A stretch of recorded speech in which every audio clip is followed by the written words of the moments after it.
C'est un hors-série qu'on vous propose une fois de plus, un hors-série qui tombe à propos et pile poil dans un calendrier signé Apple, puisque nous avons suivi ensemble le keynote Apple de ce 9 mars 2015.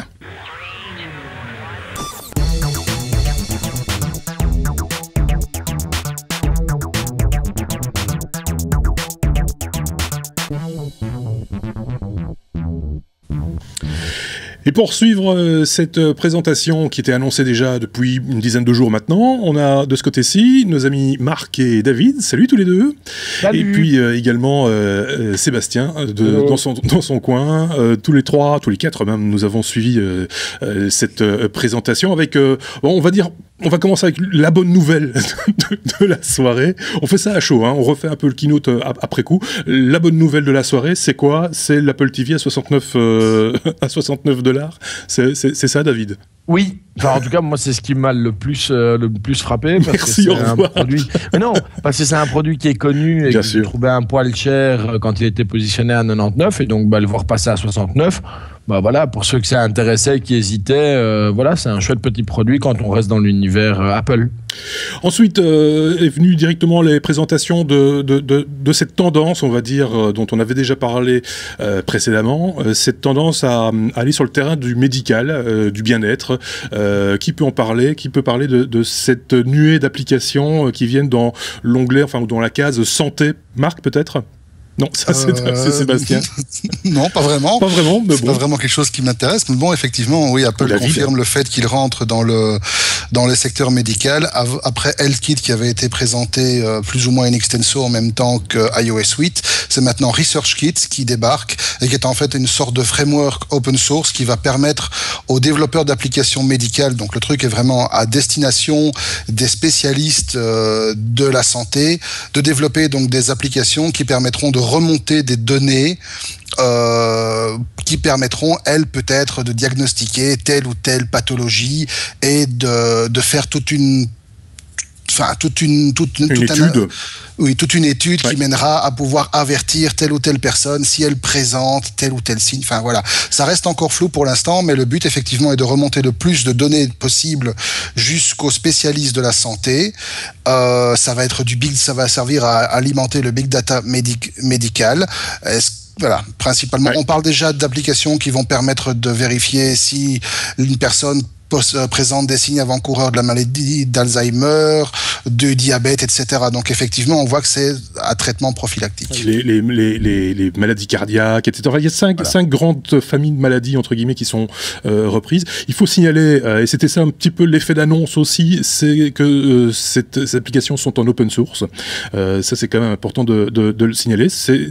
Normalement, enfin en tout cas, Apple l'affirme, eux ne collectent aucune information. Ces données sont directement rapatriées vers le corps médical, vers les gens qui entretiennent des études justement sur ces différentes maladies pour faire avancer la recherche. Et c'est quand même une bonne idée parce que c'est quand même un outil puissant que met Apple à la disposition de la médecine. Je vois que David opine du chef. Moi, voilà, c'était le mot que je voulais souligner, c'est que c'est open source et donc que Apple n'est pas là que pour faire de l'argent. Ils sont là pour faire de l'argent, mais que de temps en temps, quand ils se rendent compte qu'ils ont quand même une communauté, et la communauté très large d'utilisateurs de l'iPhone et de l'iPad, parce qu'on pourrait imaginer a priori qu'on pourrait avoir des développements aussi disponibles sur l'iPad, permettent de récolter ces données-là. Quand on voit comme ça peut être la galère pour parfois faire avancer d'un tout petit pas la recherche, voilà, Apple marque un grand coup.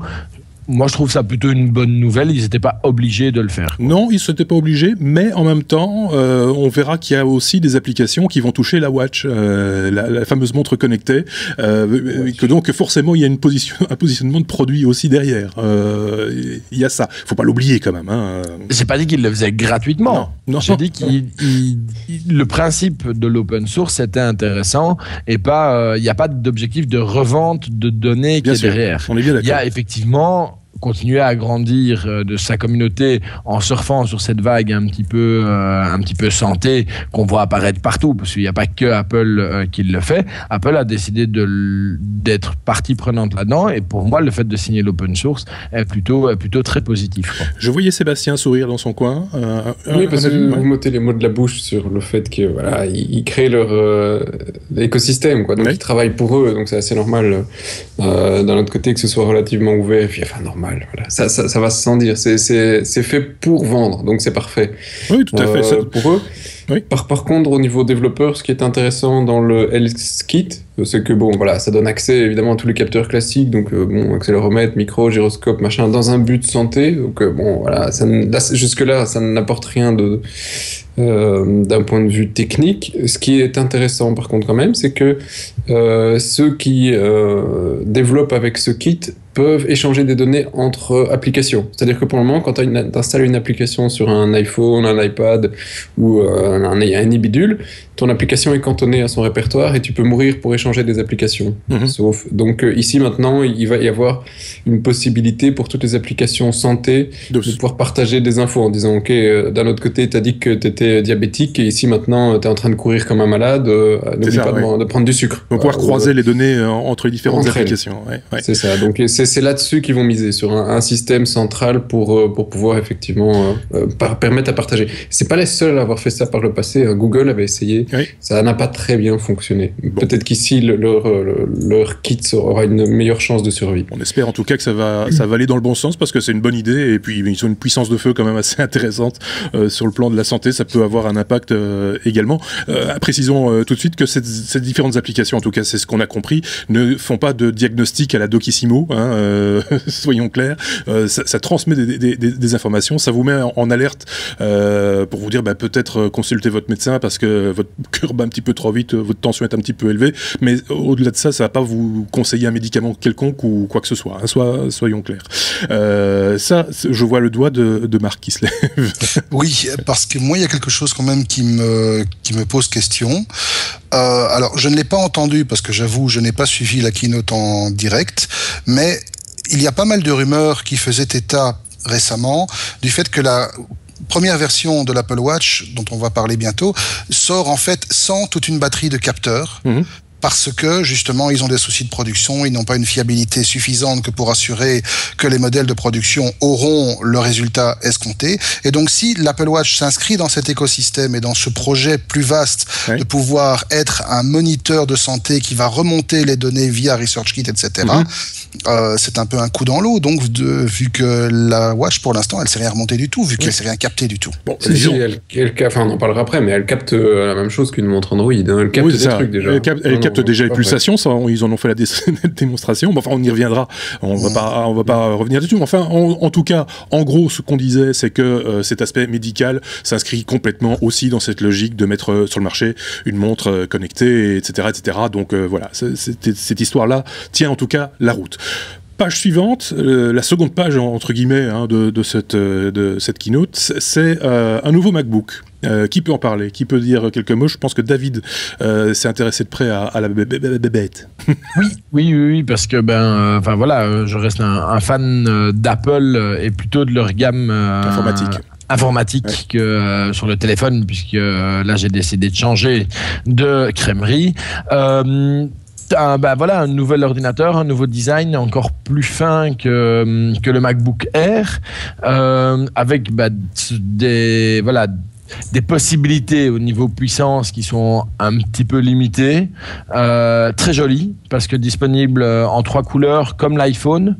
Donc ils veulent vraiment en faire un objet lifestyle. C'est du full métallique, donc il y a vraiment un travail sur la qualité perçue du produit. Mon regret au niveau du design, c'est que le logo est métallique aussi. Donc pour ceux qui sont pas propriétaires de Mac, c'est que le logo a toujours toujours été lumineux sur tous les ordinateurs. Et ici, ben voilà, il est métallique. Ouais, c'est pas une mauvaise chose. On sent qu'ils ont énormément travaillé pour garder des machines qui sont autonomes sur une journée. Oui. Ici, il est annoncé à 9 heures de travail. Il faut pas oublier que le MacBook va disposer d'un écran donc de 12 pouces en Retina, donc avec une résolution un peu bizarroïde, mais de 2304,1440 pixels. Le nouveau trackpad, puisque Apple a annoncé un nouveau trackpad aussi avec entre guillemets, je vais pas dire retour de force, mais avec un Force Touch. Oui. Et donc c'est un nouveau geste qu'il va falloir apprendre. Hein, ce Force Touch, plus on appuie, plus ça fait quelque chose. En gros, c'est un peu ça l'idée. Hein. C'est exactement ça, et ça permet même de revoir. Ils rajoutent une 3e dimension sur leur touchpad. J'ai trouvé ça rigolo. Est-ce que dans l'usage, ça va être aussi utilisé que les mouvements de doigts qui existent déjà? J'ai un petit peu un doute maintenant si c'est bien intégré dans certaines applications. Ça peut être sympa. Le seul exemple qu'ils ont donné durant la présentation, c'est par exemple d'accélérer une vidéo pour passer à aller plus loin dans une vidéo, dans un son. En plus, on appuyait sur le trackpad, plus on avançait vite. Bon, ça peut... C'était pas le seul exemple. Hein. Ils ont montré toute une série d'applications dans l'OS, c'est-à-dire tu es en train de surfer, tu appuies sur le bouton avec force, je sais pas comment on appelle ce truc, donc, et il cherche automatiquement la définition sur Wikipédia. Tu fais ça sur un fichier, je sais plus ce qu'il fait. Donc il y a toute une série de apps ont été prévus pour. Le force click. C'est ça, le force click. Donc il y a pas mal de trucs où tu es en train de discuter, où tu es en train de... T'as un mail, où tu vois une adresse, tu cliques, il t'affiche le plan. Enfin, c'est une habitude à prendre. Il y a plein de gens qui disaient que les 2 doigts, les 3 doigts, ça servait à rien, et puis finalement on a du mal à s'en passer. Et maintenant on a même 5 doigts. Et maintenant on peut utiliser 5 doigts. Et donc voilà. Non, c'est une chouette idée. On a vu aussi l'intérieur de la machine, 6 batteries quand même, hein, dans cet appareil. Finalement il y a plus de batteries que d'électronique en termes de place, des batteries super fines. C'est assez impressionnant comment c'est fait à l'intérieur toujours, hein, chez eux. Je peux rebondir sur justement sur les batteries. Et alors bon, il y a déjà toute l'histoire de la batterie. Ce n'est plus un gros bloc monolithique, mais c'est des couches comme ça. Ils ont permis de pouvoir aller faire un truc plus fin devant, etc. Donc tout ça était très sympa, très joli. Ce qui m'a fort amusé avec ce portable, c'est la réduction d'électronique. Pour laisser la place à la batterie. Donc vous voyez, si vous avez les images, vous voyez que l'électronique, ça tient sur quelques centimètres, en définitive, ça tient sur quasi plus rien du tout. En gros, l'électronique, en termes de pourcentage de surface, je dirais que c'est à peu près 20%, 15 à 20% de la surface. Ils ont réduit par rapport au précédent, donc par rapport au MacBook Air, si on prend le MacBook Air en référence, de 67 ou un truc comme ça % la taille de l'électronique. Donc carte mère, carte graphique, processeur, tout est là-dessus.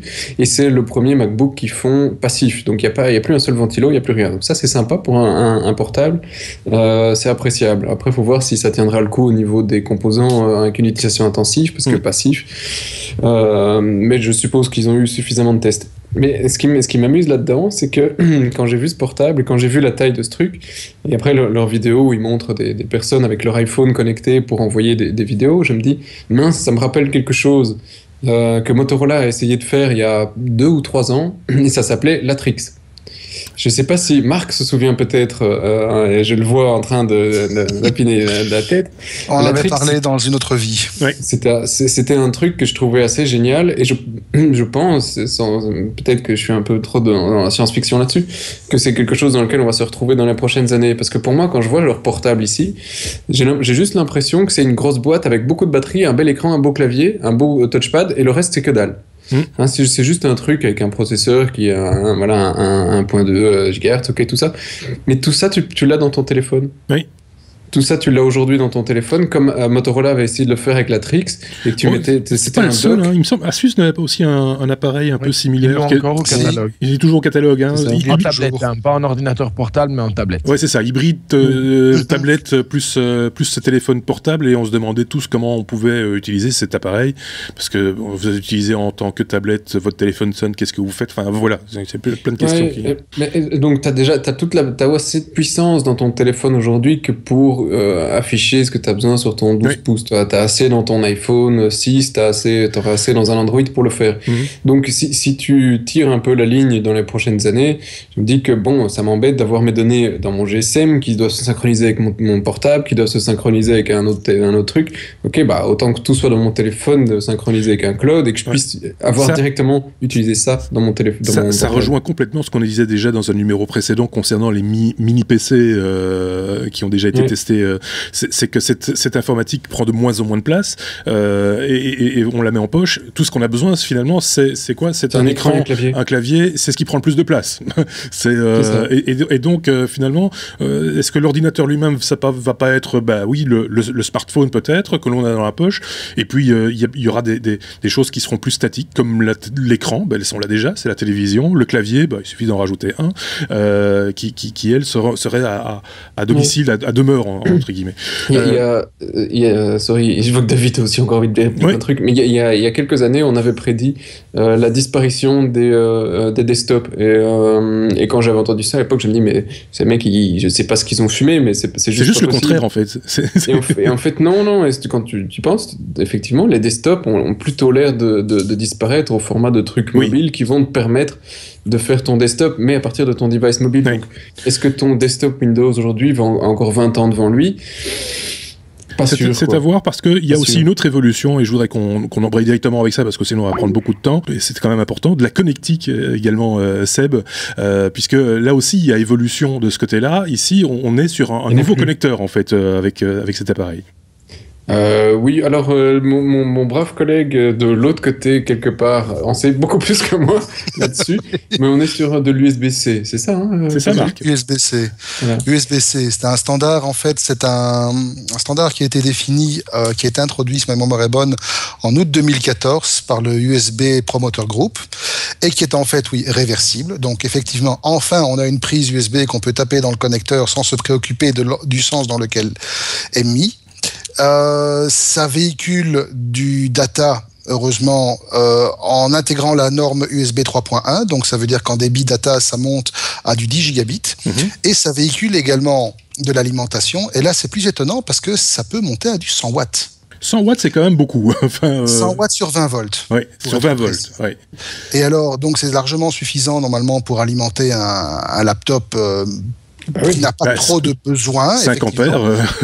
Oui, effectivement. Mais là où ça devient assez intéressant, c'est que le connecteur, en fait, USB type C, a été créé et défini donc par le groupe en question pour être à la fois utilisable sur des laptops et des tablettes, mais également sur des téléphones mobiles. Donc on va de nouveau dans le sens d'une uniformisation. Maintenant, est-ce qu'Apple a l'intention à terme de remplacer tous ces connecteurs par de l'USB-C? Je sais pas, le Lightning est trop récent, il faut pas oublier que le 30 pins a quand même duré 10 ans avant d'être remplacé. Peut-être qu'ils vont introduire au fur et à mesure sur les nouveaux modèles. Par exemple, bon, ça reste encore du domaine de la rumeur, puisque rien n'a filtré à ce sujet lors de la keynote, mais ce serait le connecteur parfait pour équiper un iPad Pro de 12 pouces. D'accord, ok.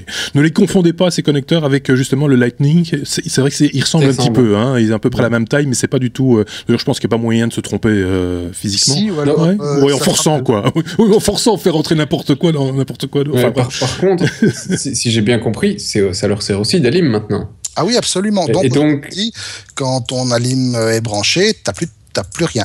Oui, okay. Et puis, t'as aussi un problème, c'est qu'eux, ils avaient leur fameuse alim qui était assez génial, qui était aimanté.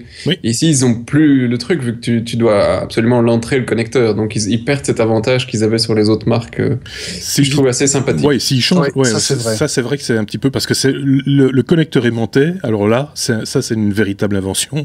Oui, c'était génial. Ça c'est parfait, quoi. Je veux dire, vous n'arrachez plus jamais un seul connecteur, il n'y a plus de câble arraché quand vous prenez les pieds dans le fil, etc. C'est tout à fait parfait. On va peut-être conclure, si vous le voulez bien, avec peut-être David, sur cet aspect de ce nouveau MacBook, qui n'est pas un MacBook Pro, hein, c'est le retour du MacBook simple en quelque sorte, avec ses différentes particularités, peut-être, ses différentes caractéristiques. Peut-être si on refait un tour, effectivement, parce qu'on en a déjà dit beaucoup de choses, donc il sera disponible en 3 couleurs, 2 modèles, ils sont tous équipés de minimum 8 Go de RAM, donc ça c'est plutôt une bonne nouvelle, surtout pour vu qu'ils seront livrés avec Yosemite, donc la dernière version de macOS qui demande quand même pas mal de ressources. en version 256 gigas de disque dur, donc de SSD, ou 512 gigas de SSD. Ils ont tous les trois, la même taille, puisque c'est des écrans de 12 pouces, ils sont tous Retina.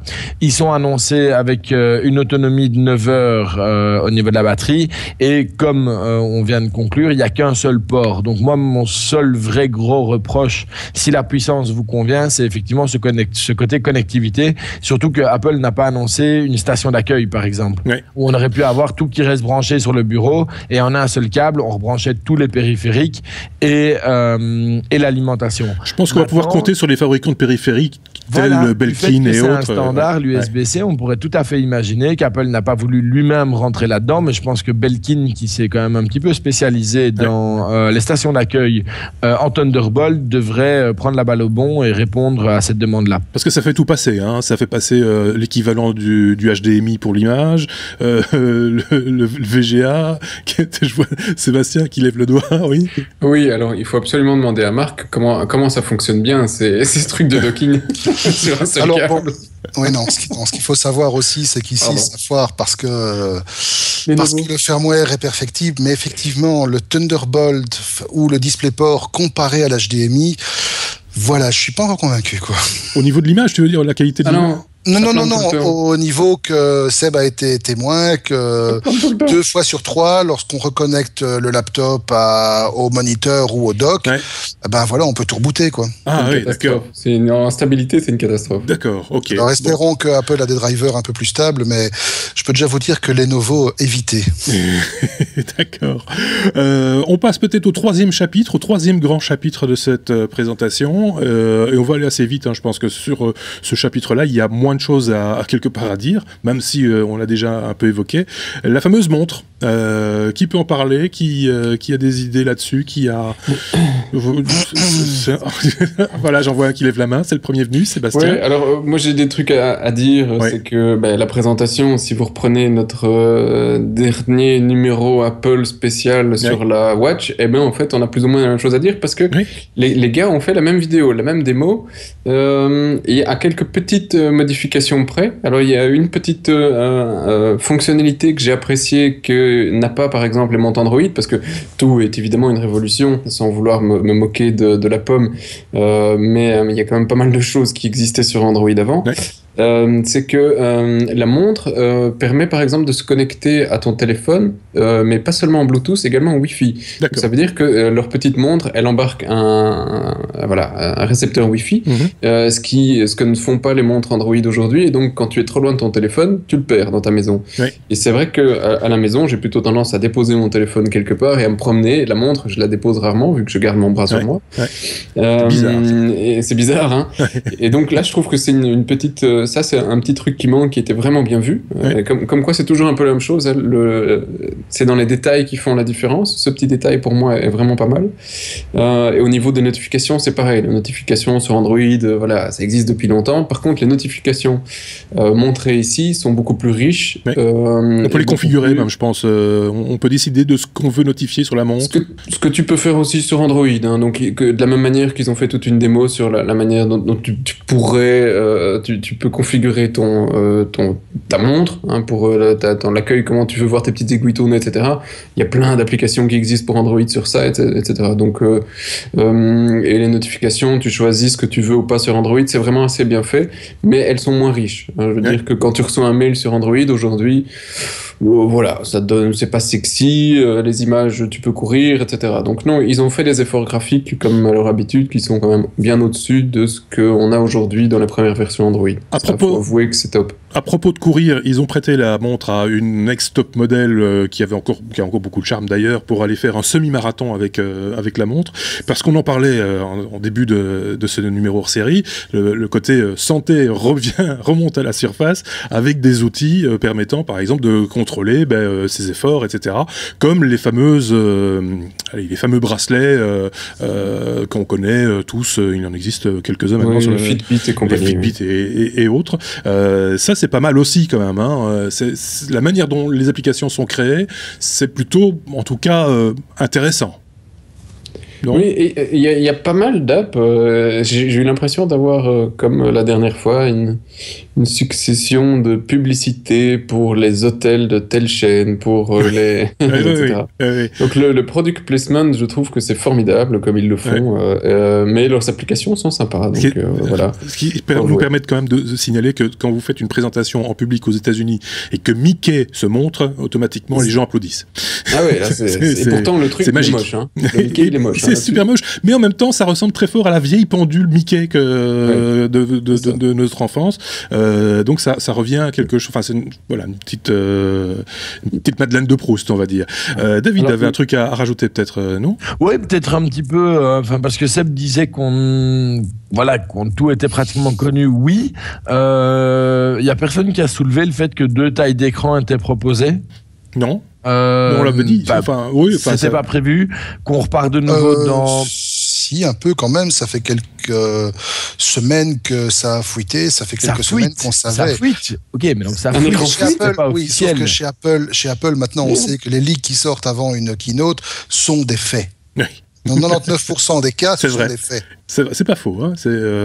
Donc voilà. Moi, je trouvais ça intéressant qu'ils ne sont pas organisés par eux. Ouais. Moi, je trouvais ça intéressant qu'il y ait 2 tailles d'écran qui soient proposées. Par rapport à tout ce qu'on a pu voir au niveau Watch, pour moi, il y a la Motorola qui peut encore jouer concurrence. Mais comme Seb l'a dit, Apple pourrait réussir le positionnement du produit Watch, objet connecté en tant que montre, là où beaucoup se cassent les dents depuis plusieurs mois, voire plusieurs années, puisque Sony a des montres dans son catalogue plus ou moins connectées depuis plusieurs années maintenant. Et alors, ce que j'ai trouvé rigolo, c'est qu'ils parviennent quand même à vendre la même plateforme de 349 à 10 000 euros. Moi, je trouve ça balèze quand même. Ça fait tout la même chose. Fait tout la même chose, mais on pourrait quand même les vendre. Avant de venir aux fourchettes de prix, parce que là, il y a moyen de discuter, effectivement. Il y a l'autonomie quand même, c'est important. Dans une utilisation, je ne sais plus quel était le terme exact utilisé par Tim Cook, mais normal, on va dire. C'est 18 heures, paraît-il. Ouais. 18 heures, c'est une petite journée de travail pour nos amis informaticiens.be. Oui, alors, à savoir que moi, j'ai une utilisation normale de ma montre. Normale, pas intensive, pas... elle tient plusieurs jours. Hein. D'accord. Donc, c'est 2-3 jours en tirant un peu. Donc, on en est loin, quoi, des 18 heures. Oui, c'est pas une watch que tu as. Hein. C'est pas une watch. L'écran est peut-être un petit peu plus petit et j'ai moins de notifications et moins de couleurs. Mais en tout cas, pour moi, ça me va. C'est juste un peu moins sexy. Ouais. Et elle n'ouvre pas les portes. Non. Elle n'ouvre pas les portes. Elle ne les cale pas non plus, d'ailleurs. Puisqu'on est sur le prix, relevons quand même aussi que les accessoires ne vont pas être donnés. Par exemple, prenez pour la montre d'entrée de gamme, donc celle de 38 mm, un bracelet en polyuréthane, c'est quand même $149. Un bracelet métallique, c'est $450. Ouais. On est sur un produit. Non. Hein. T'as un Blue Sport Band, t'es à 49 €, quoi. Donc $49. Donc il y a vraiment moyen de faire des choses acceptable. C'est clair que ils tapent dans le haut de gamme sur certains produits. Ça va être un produit de jeunes aussi. Mais t'as la Watch Sport qui va de 349 à 399 €. Ouais.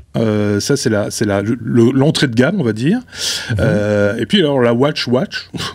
La Watch, c'est de 449 à 1049. En gros. 1049. Ouais. Mais là, on est clairement dans du produit de luxe, quoi. Et puis, il y a la Edition Watch qui, elle, sera pricée à $10 000. Oui, en série très limitée et vendue à certaines conditions à certaines personnes. Autant dire que ça, c'est pour les ministres, quoi. Et encore, pas tous les ministres. Certains bourgmestres, à la rigueur. Elle va plus vite ? Pardon. Elle va plus vite à ce prix-là ou c'est le café en plus ? Je sais pas. C'est ça qui est génial, c'est que c'est la même. C'est exactement. Et que les minutes font également 60 secondes. On annonce déjà quand même 18 000 €. Hein, donc sur notre continent, voilà. Oui, c'est ça. Mais il va y avoir des marchés parallèles et tout ce qu'on veut. On en parlait la dernière fois avec la sortie des produits Samsung. On revient entre guillemets sur des produits de luxe avec un peu d'entrée de gamme, mais qui est plus l'ordre du milieu de gamme, je veux dire.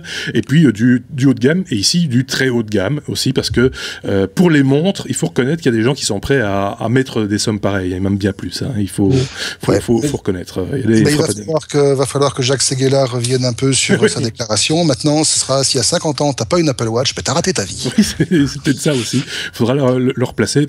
On verra comment ça se passera et s'ils vont en vendre beaucoup. Mais à mon avis, ils vont en vendre. Oui, c'est ça le plus incompréhensible.